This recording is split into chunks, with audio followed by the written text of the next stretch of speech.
Korea Selatan pernah ada sebuah rumah penampungan yang bernama The Brothers Home. Tempat ribuan orang diculik, dipaksa pakai seragam, diganti nama jadi angka, dan disiksa. Persis seperti kayak di Squid Game.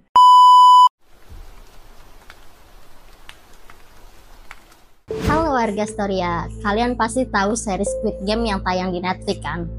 Ya benar, bulan Juni kemarin udah rilis nih season ketiga alias season terakhir dari Squid Game.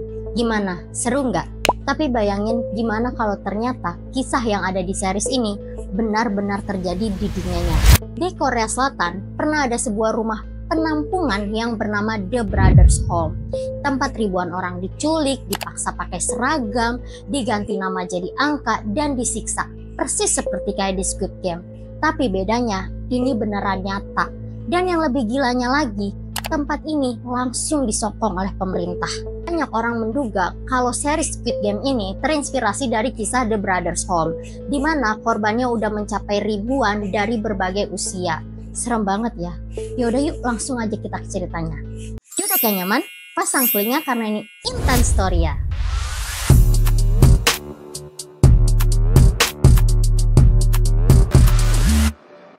Jangan lupa subscribe ya. Oke, yang pertama kita bahas dulu asal mula The Brothers Home dan siapa aja yang masuk ke tempat itu.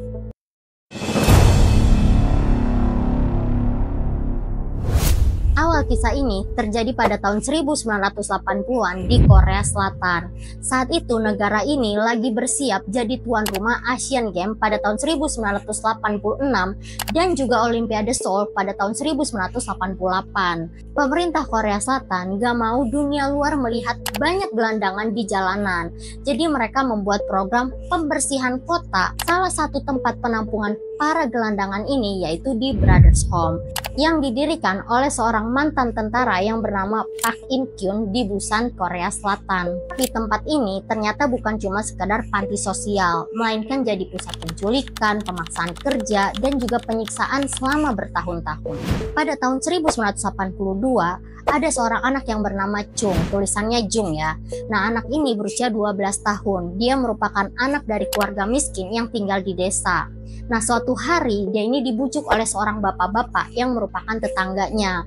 Diajak ke kota, yang namanya anak kecil dari desa. Excited banget lah dia diajak ke kota ya kan. Chung diajak ke tempat bermain semacam kayak playground atau time zone gitulah. Nah, nggak lama dari itu bapak ini bilang, "Chung, kamu tunggu sini ya, saya pergi sebentar, kamu jangan kemana-mana." Oke pak, jawab si Chung ini. Gak lama, dua orang berpakaian polisi mendekatinya dan pura-pura ngajak si Chung ini ke kantor polisi. Maksudnya dua orang ini ingin mengamankan si Chung biar gak diganggu oleh orang lain. Tapi si Chung ini malah dibawa ke tempat asing, berpagar besi, dan juga dikawal oleh bodyguard yang bertongkat. Di sana dia diminta mengganti baju jadi seragam olahraga berwarna biru dengan garis putih di bahu. Dan semua orang yang ada di sana dipanggil pakai nomor bukan nama. Dan yang lebih parahnya lagi, si Chung ini diberi nomor 456. Nomor yang juga dipakai oleh Sung Gi Hun, pemeran utama di Squid Game. Kebetulankah?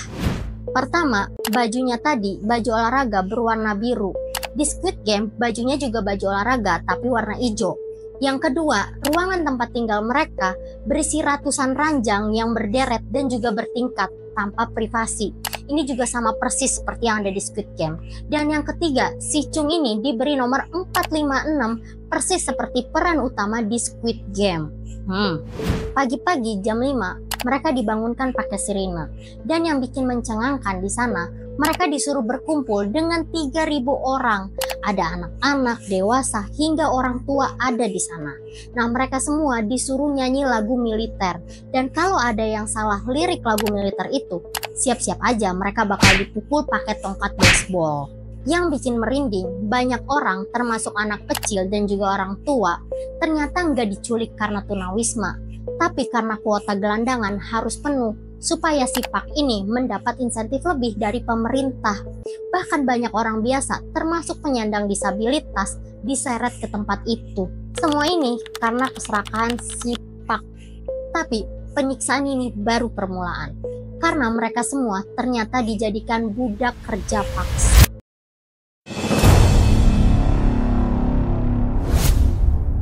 Setelah ditampung, ribuan orang ini ternyata dipaksa bekerja di pabrik milik Park. Mereka ini disuruh bikin payung, alat pancing, pena, dan juga banyak produk lainnya. Tanpa digaji, tanpa ada hari libur, bahkan kalau target produksi tidak tercapai, mereka akan disiksa, dipukul, diguyur pakai ARS, bahkan ada yang meninggal dunia. Seragam yang dipakai itu terus, bahkan sampai kotor, basah, dan juga robek. Banyak dari mereka yang kena penyakit kutu air, penyakit kulit, bahkan infeksi.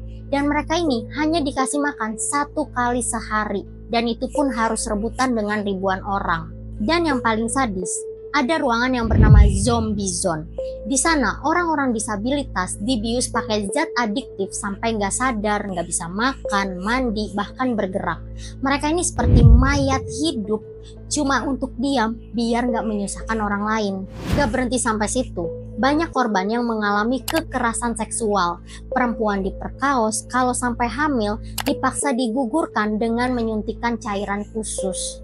Bahkan anak laki-laki juga dilecehkan oleh sesama tahanan yang ditunjuk jadi pemimpin peleton. Dan apabila mereka mencoba untuk kabur, siap-siap aja mereka bakal dipukulin sampai meninggal dunia. Dan mayatnya akan dikremasi secara diam-diam tanpa dilaporkan secara resmi. Sedihnya lagi, para penghuni Brothers Home ini tidak pernah diberi upah seperser pun. Itu artinya semua keuntungan yang mereka hasilkan pada saat bekerja masuk ke kantong pribadinya si Park.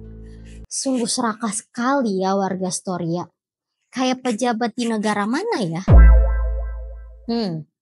Tapi semua rahasia itu hampir tidak terbongkar. Sampai akhirnya ada seorang jaksa datang berburu ke hutan dan melihat sesuatu yang gak beres.